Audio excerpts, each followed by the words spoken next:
The brief that I was given had the word robots followed by 2 exclamation marks in it. It probably deserves more. I'd like to introduce now Professor Lynne Baillie. She's Professor of Computer Science at Heriot-Watt University and lead for the National Robotarium on HRI, Assistive Living and Health. Again, lots of words in the bio. If you haven't read them already, please do that later. Really interested in human-computer interaction, particularly robots, which will be no surprise to you from what I've said. So the presentation is how robots will help us in the future. I continually forget to say when and we will and won't take questions. So we will take questions if there is time at the end of this particular piece. So do pop them in Slido as things go along. Lynne, please come to the stage.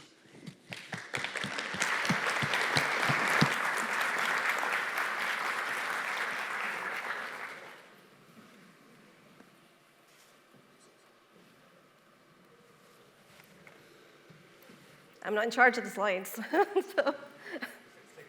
Oh, yeah, I thought the Holden slide would be up there, that's why.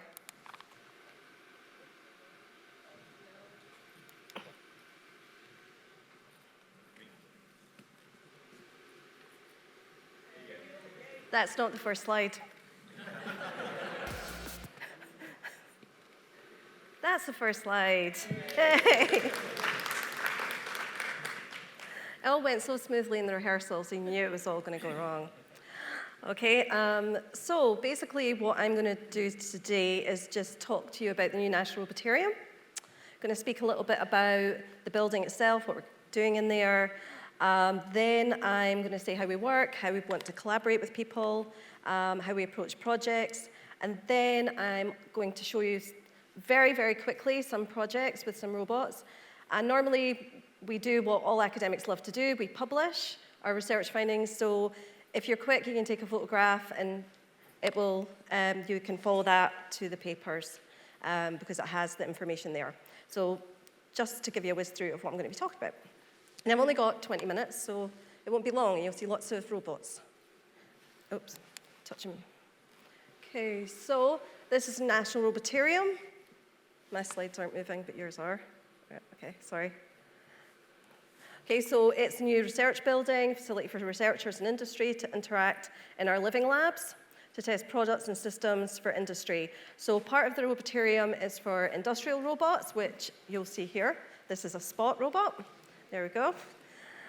And over here is what we call a social robot, and it's a Pepper robot. They'll both be available for you later to interact with during the reception and see and ask questions to myself and also to Carl. From there, and so basically today I'm going to be talking about the social robots because there's just not enough time to cover all the robots. People were there for about 5 hours yesterday showing various robots, so I don't think the audience want me to trap them for 5 hours showing them robots. So basically I'm just going to cover the social robots, but please be aware that there are a lot of industrial robots as well, hence why I brought the Spot along. So we have a beautiful building as you saw before. And this is the layout. And so HRI has the whole blue part. So it's a massive space that we've got. We've got 5 labs. And you'll see at the bottom it says assisted living. And what that is we have a unique facility, and it has an assistive living apartment. It has its own front door as part of this. It has its own energy supply. And we have this environment completely censored. And we also have robots within that environment. It's got running water, the kitchen actually works, the bathroom actually works. There'll be a lot of places that claim to have an assistive living lab, but in actual fact, there's no running water and there's no toilet. So this actually is a self-contained facility, but it also, you can go into the Robotarium main from it. So one of the things we're looking for is any partners who are interested in working with us. We already work with Blackwoods Homes and many others as well in the NHS. So that's a bit about the building. The other parts of the building are for the industrial. You'll see the RAS lab is the other big one, and that's for the more industrial robots where we use on construction, underwater, and marine robots as well. You can ask me about those projects afterwards, but I'm not talking about them today. Okay, so I should now show a video, she says. Yes.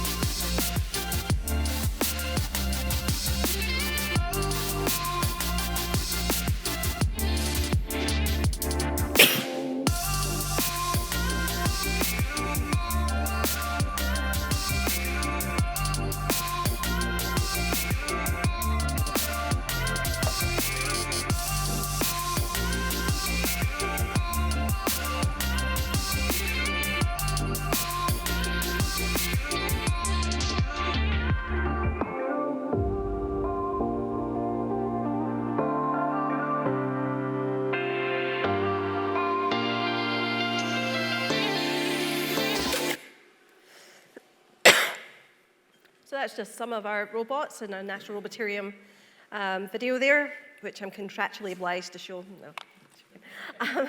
So we've got 3 different core strength application areas. We have the field robotics, like I mentioned. We have healthcare, including rehabilitation, surgery, prosthetics, and assisted living, which I mentioned before, and you saw a little bit in the video. We also have precision manufacturing, including photonics as well within the National Robotarium. So lots of really interesting areas to work with. So I'm going to talk today, though, about the National Robotarium human-robot interaction in health, to give you a flavour of what we're working on in terms of robots in the human-robot interaction area. Our aim in that area is to accelerate the co-creation of scalable, socially acceptable, and affordable human-robot interaction in health solutions. We're investing in areas where digital solutions, IoT, home automation, social robots, all the kind of things that CENSIS people would be interested in, especially IoT and the different sensors and setups that we have within the assisted living and other HRI labs. We want to create a unique, multidisciplinary, open and accessible human-robot interaction labs that can act as a platform where researchers, industry, and care providers can work together to co-create technology. So here's should be another video. Oh, yeah. This is our social robots and some of the work that we do. It's mainly social. This is the Socorro project, where we were looking at autism, and this robot has really, really big gestures, and that's in order to help with the social cueing that people with autism have. The iCub is our developmental robot, and we try to learn about how very, very young children learn and understand the world. This is teeny tiny Cosmo robot, which we're actually using in microenvironments to really understand more about autonomous planning and movement. And this is the Fur Hat, which is for the oil and gas industry, where an offshore worker can talk to a robot that's underwater. And this is also for authentication, again, in the assistive living lab, where we can use everyday items. And I'll be showing you this one later, which is the Pepper robot, which you see here, and which you can interact with. And this is a censored environment where all the cupboards and everything are censored. And I'll be showing you this video later and explaining it a little bit more. Okay, so what do we mean by getting user-centered design and getting them in? Well, one of the things that we do is we get project ideas from industry and for our collaborators. So this could be the NHS, it could be Blackwood Housing Association and others. And what we do is we talk to them about problems and issues that patients or people who are staying in their environments can have. And then what we do is we work on some concept ideas. We then go out to actual end users, who you can see a picture of here in the design workshops. And then we actually build a vanilla kind of prototype of what we're wanting. In this case, it was actually knee rehabilitation, so it's after knee surgery in this particular instance. And then we show them the vanilla, we get them in to do some user testing in a safe environment, like the National Robotarium, before we eventually do a final version and then put it in people's homes. So that's our process, and that's how we collaborate with people throughout the process. And so we bring them into National Robotarium. We have collaborative areas. We work there, we show people the robots, and we get them to understand what the capabilities are and what they can't do as well. Okay. All right. So one of the first ones that we're looking at and that I'm going to talk to you about is the investigating ways to slow down cognitive decline. So one of the ways that we're looking at that with robots is cognitive training is effective at retaining function and delaying decline in humans. But there's limited access to such training and lack of training systems. So cognitive training is long-term, so it's important that any system is engaging and motivating, so that people keep doing their cognitive training. And one of the things that we're very interested is in delaying people having to go to care homes, delaying people having to need additional help through robotics and through the different types of rehab that we can potentially do. So here's the Pepper robot, and actually this was in time of COVID, so we had to do it in the car park. So that was a fun experiment. So basically this was Our participants, elderly people, we're looking at cognitive decline, doing some training, cognitive training with the robot here, with the Now robot in the picture, but also with the Pepper robot. And you can read a bit more about that, because obviously I can't go into it in detail. But that's one of the ways we're looking at cognitive decline, see if we can use training. And you're probably wondering, why on a robot? Why not just on a iPad or something like that? Well, one of the things that they've found from several research studies, which we cite in our publication, is that actually the embodiment, so that's the actual having a physical entity in the shape of a robot, actually makes people engage with their rehabilitation more. And if your aim is to get engagement and get adherence, then you actually need to have it on a robot potentially, because that increases the engagement with it, with the cognitive training. So that's one of the reasons we don't just put it on robots if it doesn't need to be on a robot. There is a reason why we've put it on a robot. But then what kind of robot maximizes that engagement is really important to us. Oh, I've realized that picture wasn't there, sorry. So now you know what I'm talking about. So yeah, sorry. So that's the study that I was just talking about there. I should look at this rather than, okay, so this is developing a personalized robotic coach. So this is another one that we've done for stroke rehab. And have I got? Yep. So one of the things that we're looking at, again, is adherence, because this is very important, and repetitive rehabilitation can significantly improve a stroke survivor's quality of life. So we're looking at stroke as well. So not just cognitive decline, but stroke too, and whether we can use the Pepper robot here to actually help people with stroke. And I'm going to show you a video of the types of exercises that the stroke rehabilitation will cover. Hello, my name is Pepper and I will be your exercising companion. Before we start, I need to advise you that if you want to stop during this rehabilitation program for any reason, then please do so. I want to take care of you. One thing to remember during this program is that I am not as awesome as a human being, so please allow me to finish what I am saying before replying. Are you ready to start this exciting journey? Touch the back of my hand for yes, or touch the top of my head for no. Great, let's begin. Before we start, I need to ask a few questions. This will define how many of the exercises you will be able to do safely. Are you able to use a chair? Touch the back of my hand for yes, or touch the top of my head for no. That is excellent news. Okay, so one of the things we're doing is, and I must have cut the video short, so apologies for that, is it then shows an exercise to the person. The reason it was asking the questions there was actually because it was trying to eliminate what the person couldn't do. So what can the stroke survivor not actually do? And if they can't do certain things, we take some of the exercises out for that. We also track them as they make the movement, because there's cameras in the Pepper's head. So it can track them while they do the exercises, and we know whether they've done the repetitions that they're meant to and how well they've done them.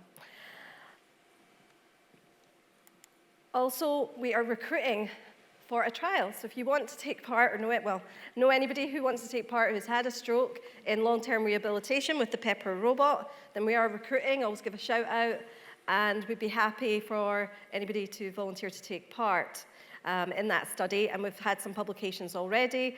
And we've improved adherence to rehabilitation. And one of the things that we also do with the Pepper robot with this project is we personalize it. So as you do more and more exercises, it learns what exercises you like to do. It then also knows what kind of coaching you like. So we have different coaching styles that we've actually collected from physiotherapists. So it will change, because you might like a therapist who is very pushy. But someone else might want a physiotherapist who's really nice to them. So it really depends on what you as a person want the robot to do. So we're looking at that in a long-term study at the moment. So if you're at all interested in taking part, that would be great, or know of anybody, that would be really useful. Okay, this is the mirror robot. Oh, next one's the mirror robot. Yep, here we are.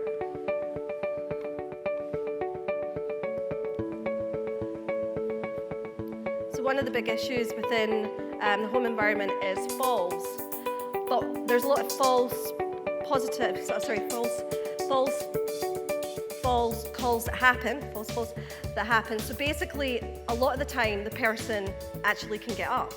But how do you know if a fall alarm is pulled if the person then later changes? So one of the things that we were looking at here was whether if the person fell, they actually could get up, and whether they were okay and didn't actually need any help being called. So this was one of the things we were looking at. Could we actually, and you can see how we use the open pose here to actually work out if someone is actually trying to get up. This was our helper here, because we would never get ethics to get older people to fall. Wouldn't happen. So that was it being successful. The person's got up and they've gone away. But this one says, oh, they're not actually getting up. We need to call.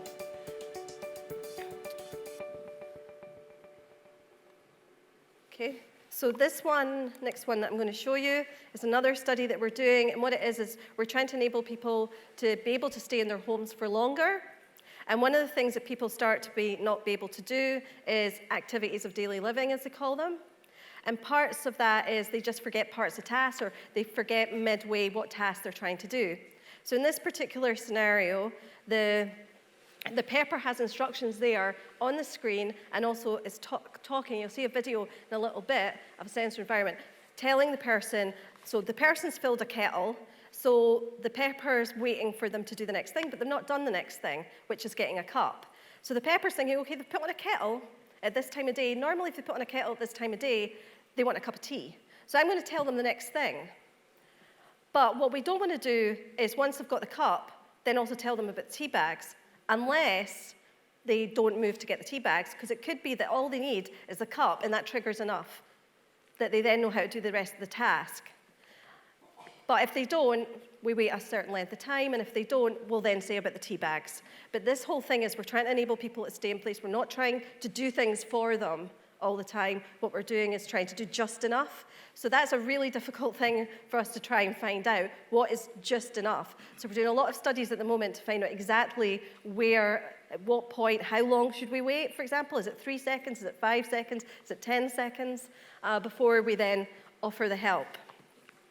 So you'll see, again, a nice helper from the lab, Scott. Oops. So when you're ready. There we go. This is the wrong cupboard. Remember that the cups are in the cupboard on the right.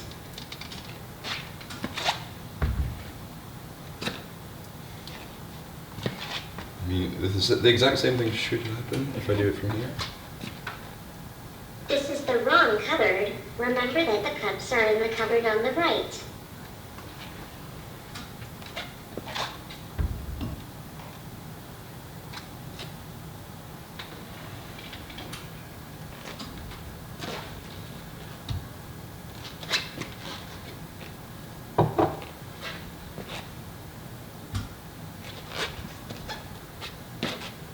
This is the wrong cupboard. Remember that the tea bags are in the cupboard. Okay, something went wrong with that one.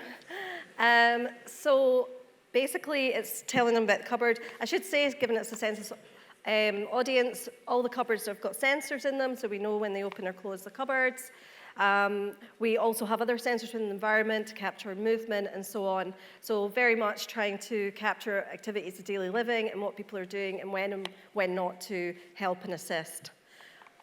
Shout out for some of our sponsors. We actually have more sponsors than that. And so that was just a flavor of some of our projects. And thank you very much.